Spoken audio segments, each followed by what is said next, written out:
do a top 10 Tuesday and a top 5 Wednesday, but they are the same topic. So I'm just going to do the videos together, and I'll start with the top 5 books about this topic, and then I'll move on to the top 10, which include the top 5. So the theme is top 10 books that you didn't get to in 2017 that you really wanted to get to, and so I'll do the top 5 first, and then I'll do the top 10, and this will be the video for both of them this week.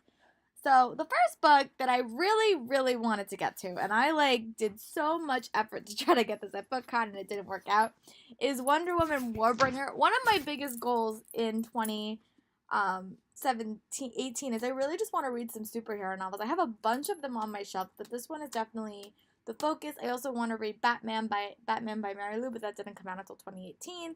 But this is definitely one of my goal books for 2017, and I hope to read it soon. I've never actually read anything by Leigh Bardugo, and I had hoped that this was going to be my first book. It still might be my first book that I read by her, but I'm really excited to read it. I've heard really, really good things, and I just want to finally dive into it. The next book is another one by Jason Segel, and it is Otherworlds, and I'm going to read you guys the back of it because I think it sums it up better than I ever could, and it's Otherworlds, the generation of gaming. There are no screens, there are no controls. You don't just see and hear it, you taste it, smell it, and touch it. In this new reality, there are no laws to break or rules to obey. You can live your best life, indulge every desire. Imagine a game so addictive you never want it to end until you realize that you're the one being played. Welcome to Underworld. Step into the future, leave your body behind. And this came out in November, and it's by Jason Segel and Kristen Miller, who is an author. I'm really excited to see what this is about. I've heard mixed reviews about it, but I really loved Warcross, and I hope that this book follows suit.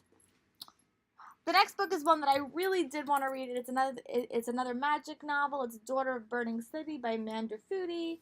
And this is a girl about they live in a society where you have illusionists, and you can create anything that you want. And this girl named Serena, but when someone starts killing her illusions, she goes on an epic quest to figure out what is going on. It sounds mysterious, but also magical, and I definitely want to dive in 2018, hopefully soon.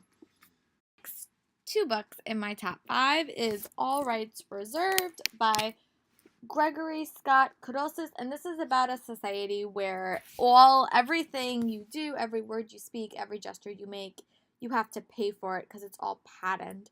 This sounds so cool at BookCon, and I really want to dive in. And I know that the sequel's coming out, so I really do want to read this. It sounds like such a cool concept, and unfortunately, in this political society that we're in, I think it might be a really interesting read, but also a really, really scary read, so I'm excited to dive in. And the last book in my top 5 is Lumberjanes by Mako Tamika and illustrated by Brooke Allen. This is a novelization of the Lumberjanes comic book series. I know that there's a bunch of comic books, and I don't always read that many comic books, but I really did want to read this novelization, so it's super short. I think it's just I don't even know how many pages it is. It's a little bit over 200 pages. So this might be a book that I read really, really quickly, but it's super, super short, so hopefully I like it. And if I love this, I will definitely check out the comics. The read is actually a short story collection by YA authors called 3 Sides of a Heart.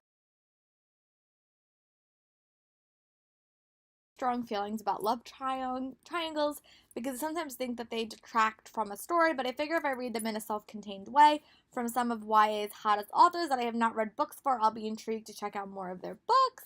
It also just sounds like a really, really fun short anthology that I hope to read definitely in 2018.